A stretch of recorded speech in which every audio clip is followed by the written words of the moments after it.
Dear students, good morning all of you. आप सभी का एक बार फिर से सर्वोदय पब्लिक स्कूल की ऑनलाइन क्लासेस में स्वागत है। प्यारे बच्चों, आज अपन पढ़ेंगे अपनी पुस्तक के फर्स्ट पार्ट की सेकंड यूनिट में आधुनिक राजनीति विज्ञान की जो अवधारणाएं हैं उनके संबंध में। इस यूनिट का अपना जो पहला लेसन है वो है राजनीतिक सामाजिकरण और राजनीतिक अर्थात पॉलिटिकल सोशलाइजेशन। और इसके अंतर्गत अपन देखेंगे, जैसा कि अपन सब जानते हैं कि जो सेकेंड वर्ल्ड वार हुआ था 1939 से 1945 के मध्य में, उसके बाद जैसे ही ये सेकेंड वर्ल्ड वार के बाद अफ्रीका है, एशिया है, लैटिन अमेरिका है, इन महाद्वीपों के अंदर नए राष्ट्र स्वतंत्र रूप से उभर कर सामने आए थे। उन जो राज्य कह सकते हैं या राष्ट्र कह सकते हैं, उनके अध्ययन के लिए एक तुलनात्मक राजनीति में जो अनेक प्रकार की अवधारणाएं आई थी उसके संबंध में ही अपन अच्छे से देखेंगे आज उनके बारे में विस्तार से। जिसमें अपन देखें तो व्यवहारवाद की जो एक क्रांति हुई थी, व्यवहारवाद, उस व्यवहारवाद क्रांति के फलस्वरूप राजनीति विज्ञान को समझने के लिए एक नवीन उपागम आया था जिसको अपन बोलते हैं अंतः अनुशासनात्मक उपागम। अनुशासनात्मक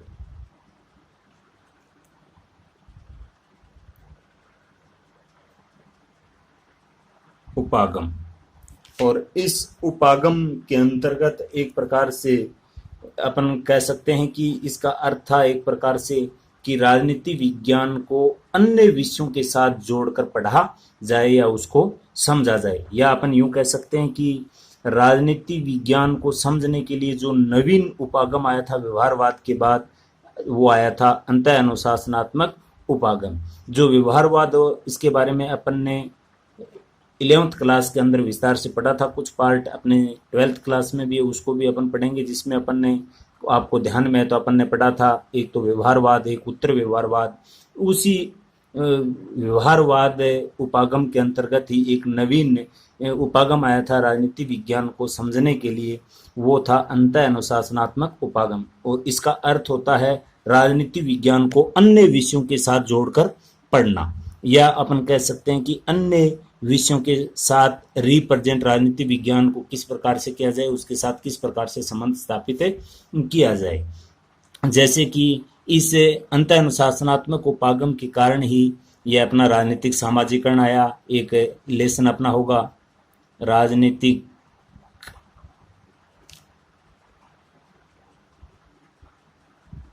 संस्कृति, राजनीति विकास, राजनीतिक सहभागिता, ये अनेक प्रकार के उभर कर आए थे, वो इसी की बदौलत आए थे अंतः अनुशासनात्मक उपागम की वजह से। इसका अर्थ होता है अंतः अनुशासनात्मक उपागम का कि राजनीति विज्ञान को अन्य विषयों के साथ किस प्रकार से रिप्रेजेंट किया जाए या उसको किस प्रकार साथ जोड़ा जाए। तो सबसे पहले अपन वो देखेंगे आज यह कि राजनीतिक सामाजिकरण है क्या। तो सबसे पहले इसको समझने के लिए अपने को यह जानना जरूरी है कि सामाजिकरण क्या है।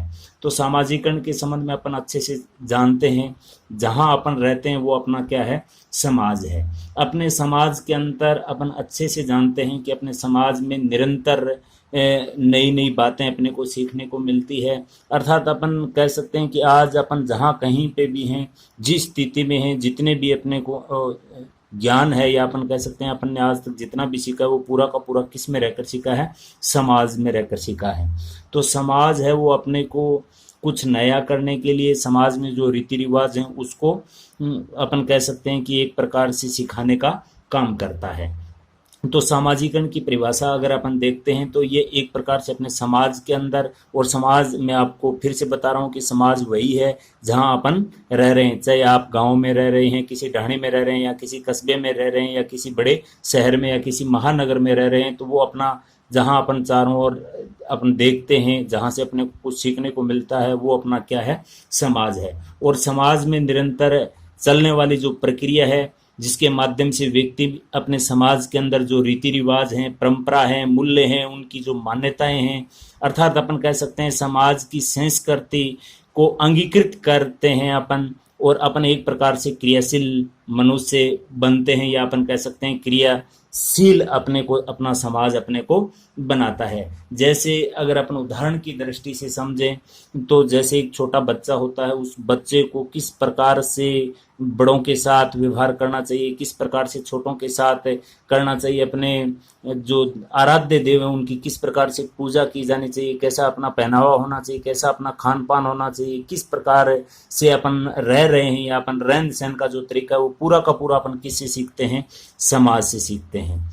तो ये समाज के संबंध में अगर ये सामाजिकरण की बात आती है, समाजीकरण की, तो ये सामाजिकरण का अर्थ हो गया कि अपने समाज के अंदर ये निरंतर चलने वाली एक प्रक्रिया है, जिसमें अपने समाज के जो रीति रिवाज हैं, परंपराएं हैं और उनकी जो मान्यताएं हैं, उसको एक प्रकार से अपन कह सकते हैं कि एक पीढ़ी से दूसरी पीढ़ी में जो स्थानांतरण हो रहा है वही क्या है, सामाजिकरण है।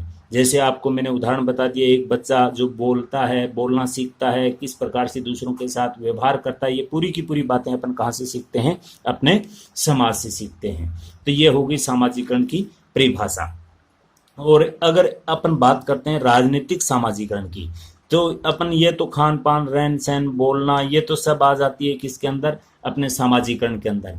और जब राजनीतिक बातें अपन अपने समाज से सीखते हैं तो वो कौन सी हो गई, राजनीतिक सामाजिकरण। यानी कि जब अपन राजनीति के अंतर्गत इस प्रकार के विषय को अगर अपन सीखते हैं, पॉलिटिक्स प्रोसेस है उसके संबंध में, तो जिसमें अपन कह सकते हैं कि एक जो बालक है वो मानव समाज में अपने विशेष सदस्य के रूप में अपन रहते हैं, और उसके अंदर अगर राजनीतिक जीवन के लिए उसको राजनीतिक बातें सीखने और सिखाने की जो प्रक्रिया चलती है, जिनके माध्यम से व्यक्ति में राजनीतिक समझ विकसित होती है, राजनीतिक जीवन या अपन कह सकते हैं पद्धति के प्रति, जो राजनीतिक पद्धति होती है उसके प्रति उसके दृष्टिकोण का जो विकास होता है, और इस प्रकार की जो अपन कह सकते हैं कि जो राजनीतिक बातें व्यक्ति जो सीखता है, उसी प्रकार की प्रक्रिया द्वारा व्यक्ति अपने राजनीति के प्रति अपना ज्ञान प्राप्त करता है। इस प्रकार की जो प्रोसेस होती है उसको अपन क्या कहते हैं, राजनीतिक सामाजिकरण कहते हैं। अर्थात अपन लिख सकते हैं इसकी परिभाषा सीधे शब्दों के अंतर्गत कि राजनीतिक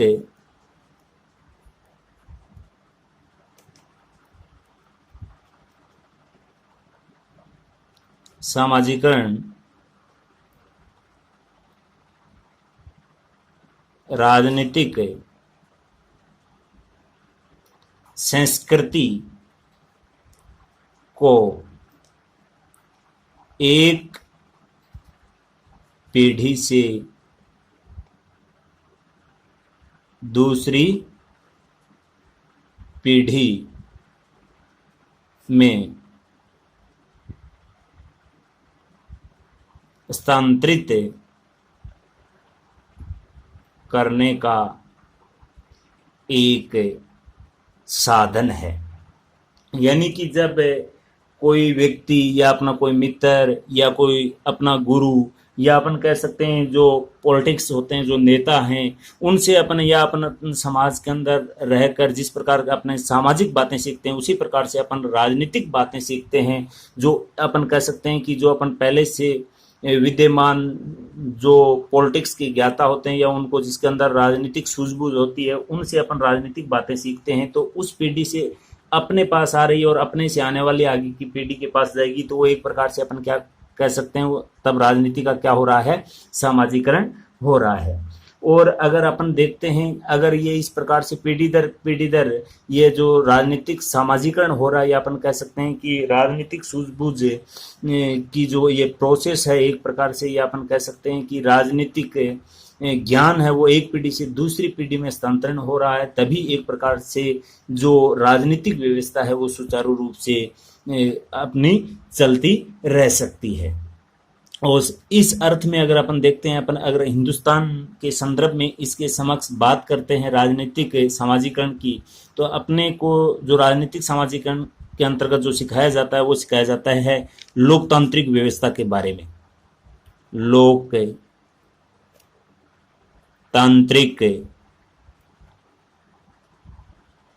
व्यवस्था के संबंध में।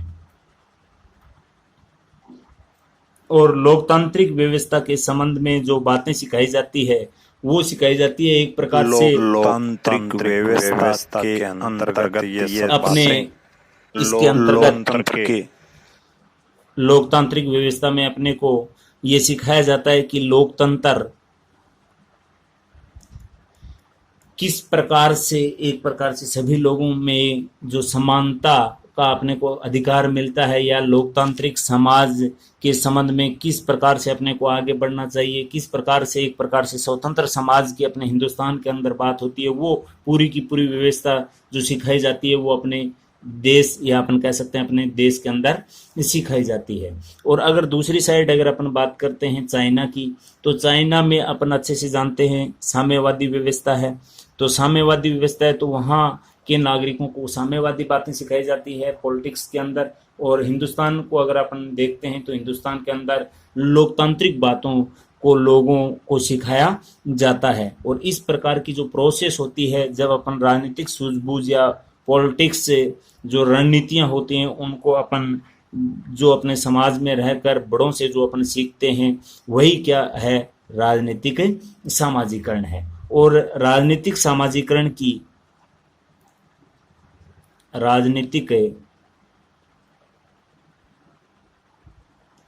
राजनीतिक सामाजिकरण की जो सर्वप्रथम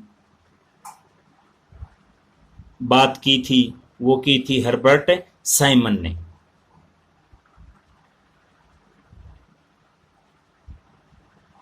हर्बर्ट साइमन ने की थी और उन्होंने एक पुस्तक लिखी थी पॉलिटिकल सोशलाइजेशन।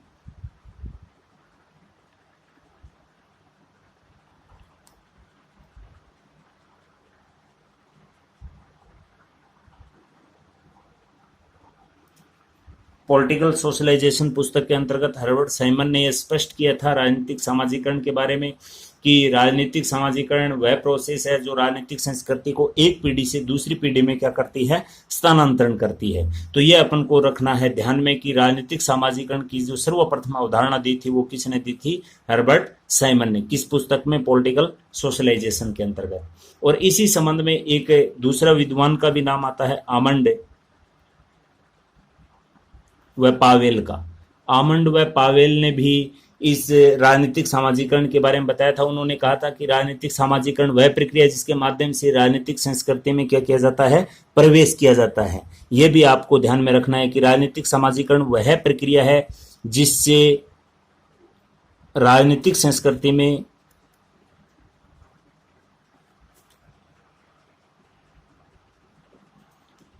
प्रवेश किया जाता है, जिसको इन्होंने कहा कि जिसके माध्यम से राजनीतिक संस्कृति में प्रवेश करने के साथ ही राजनीतिक उद्देश्यों की प्रति जो अभिप्रेरणा है उनको क्या किया जाए, बनाया जाए। कहने का भावार्थ तो वहीं आता है कि इसके अंतर्गत भी यह कहा गया कि जो राजनीति है उसका सामाजिकरण होना आवश्यक, अर्थात अन्य के साथ जोड़कर इसको पढ़ा जाना। जैसे समाजशास्त्र का इसमें अहम योगदान रहता है अपने समाज के अंदर, जिसे अपन इससे को क्या करते हैं, सीखते हैं। तो ये तो हो गया राजनीतिक सामाजिकरण का अर्थ, उसको परिभाषित करने वाले, इस धारणा को आगे बढ़ाने वाले प्रमुख विद्वानों के बारे में हर्बर्ट साइमन और आमंड और पावेल। ये पूछी जा सकती है इनके संबंध में, ये भी दोनों इंपॉर्टेंट हैं। इसके बाद में अगर अपन देखते हैं राजनीतिक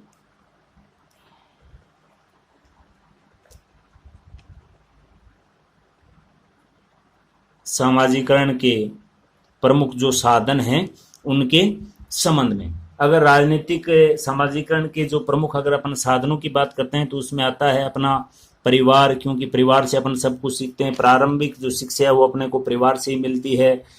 अपन जहाँ अध्ययन करते हैं जो शिक्षण संस्थाएं होती हैं वो भी इसके प्रमुख साधन हैं। जो पॉलिटिक्स पार्टियां हैं वो भी इसके प्रमुख साधन हैं।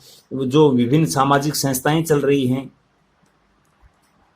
सामाजिक संस्थाएं, ये भी उसके साधन है। सरकारी प्रक्रिया, जनसंचार है, ये सब के सब इसके क्या हैं, साधन हैं। जिससे अपन औपचारिक अनौपचारिक तरीकों से इस राजनीतिक सामाजिकरण की बातें करते हैं या राजनीतिक सामाजिकरण अपना हो रहा है। क्योंकि अपन मीडिया के माध्यम से और के माध्यम से सोशल मीडिया के माध्यम से विभिन्न राजनीतिक बातों के बारे में अपने को समझ विकसित होती है। तो सबसे पहले अपन देखते हैं जो इनके साधन है उसमें परिवार, जो अपनी फैमिली होती है उसके संबंध में। क्योंकि अपन अच्छे से जानते हैं बालक की जो प्रथम पाठशाला होती है वो परिवार मानी गई है, और क्योंकि बालक है वो परिवार में रहकर ही अपने जो रीति रिवाज हैं, अपनी जो परंपरा हैं उनको सीखता है। क्योंकि अपन सब जानते हैं, अपन भी सबसे पहले जो रहने सहने का तरीका, जो रीति रिवाज है और सब कहाँ से सीखी थी? अपने परिवार से। जैसे एक माता पिता अपने बच्चों को आज्ञा देता है और वो बच्चा अपनी माता पिता की आज्ञा को स्वीकार करता है, तो ये सब की सब बातें अपन कहाँ से सीख रहे हैं? अपने परिवार से सीख रहे हैं। क्योंकि अगर वो इस प्रकार से आज्ञा का पालन कर रहा है तो उसके अंदर एक प्रकार से सत्ता का क्या होता है, उसको ज्ञान प्राप्त होता है कि इस प्रकार की बातें हैं वो अपने को माननी चाहिए, बड़ों का आदर करना चाहिए। ये सब की सब बातें हैं अपन कहाँ से सीखते हैं? अपने परिवार से सीखते हैं। और किस प्रकार से, जैसे एक बच्चा होता है अपने परिवार में रहता है, तो परिवार में रहकर किस प्रकार से वो अपने माता पिता अपने बड़ों से अपनी मांगे किस प्रकार से मनवाता है, ये पूरी की पूरी बातें भी अपन कहाँ से सीखते हैं? अपने परिवार से सीखते हैं। और यही आगे बढ़कर किसमें अपन फिर सीखते हैं? राजनीति के अंदर सीखते हैं कि अपनी जो उचित मांगे हैं लोकतांत्रिक व्यवस्था के अंतर्गत रहते हुए उनको किस प्रकार से मनवाया जा सकता है। ये सब की सब बातें अपन कहाँ से सीखते हैं? अपने परिवार से सीखते हैं। और इसके बाद की अगर अपन बात करते हैं परिवार के साथ जो शिक्षण संस्थाएं हैं उनके संबंध में, जो शिक्षण संस्थाएं हैं वो शिक्षण संस्थाओं के अंतर्गत भी अपने को राजनीतिक सामाजिकरण के संबंध में विभिन्न बातें अपने को सीखने को मिलती है। क्योंकि वह परिवार में भी जिन राजनीतिक अभिवर्तियों को अपन आत्मसात करते हैं वो शिक्षण संस्थाओं में और अधिक क्या हो जाते हैं? सुदृढ़ हो जाते हैं। क्योंकि जो परिवार से अपन ने बातें सीखी थी वो और ज्यादा सुदृढ़ कहाँ होती है? शिक्षण संस्थानों में, जहां अपन जाते हैं वहां। क्योंकि घर परिवार में अपन रहते हैं तो अपनी स्वेच्छा से भी अपन कुछ कार्य कर सकते हैं, लेकिन सबके बीच में रहकर अपने को किस प्रकार से अपनी प्रतिष्ठा स्थापित करनी है, किस प्रकार से अपनी बातों को मनवाना है, वो सब की सब बातें अपन कहाँ सीखते हैं? शिक्षण संस्थानों के अंदर सीखते हैं।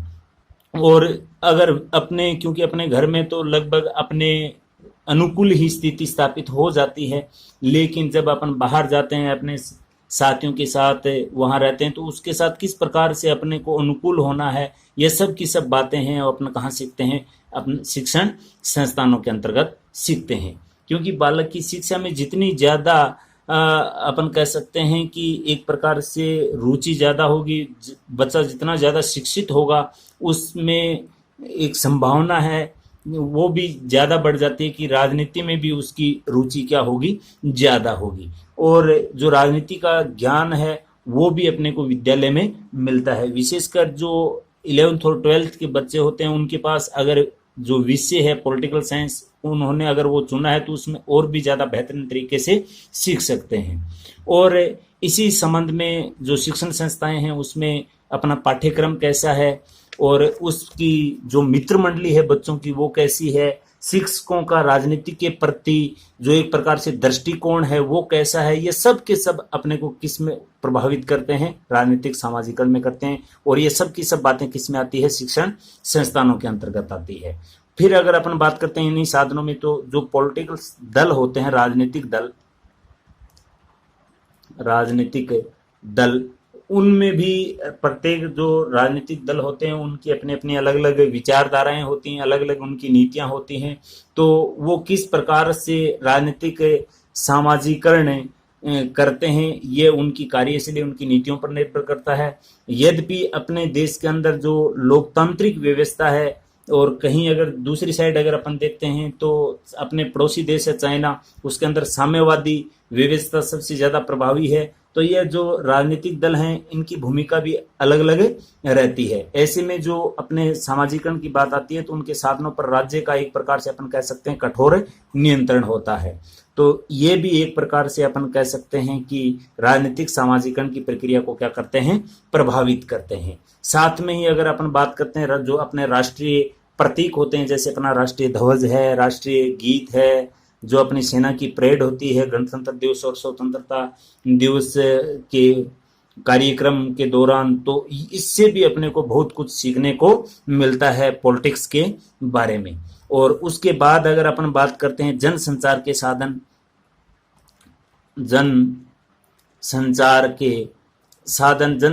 साधन में अपन न्यूज़पेपर है, मीडिया है, सोशल मीडिया है, फेसबुक और व्हाट्सएप है, इसमें भी अपन अनेक प्रकार से जो राजनीतिक गतिविधियां हो रही है उनके बारे में अपन जान सकते हैं कि किस प्रकार से अपने देश के अंदर शासन संचालित हो रहा है और किस प्रकार से आगे की जो रणनीतियां हैं वो निर्धारित की जाती हैं। सब की सब बातें हैं, जो राजनीतिक बातें होती हैं उसको अपने को कह सकते हैं कि सिखाया जाता है या अपन इनसे सीखते हैं। और आजकल तो अपन अच्छे से जानते हैं कि जब भी चुनाव आता है तो सोशल मीडिया पर उसके दफ्तरों की ओर की काफ़ी पोस्टें वगैरह डाली जाती है, जिससे भी अपन देख सकते हैं कि और कौन सी पार्टी में किस प्रकार का नेता है, किस प्रकार की कार्यविधि को वो अंजाम दे रहा है। ये सब की सब बातें हैं वो एक प्रकार से इस जो जनसंचार के साधन है उनके माध्यम से अपने को सीखने को मिलती है।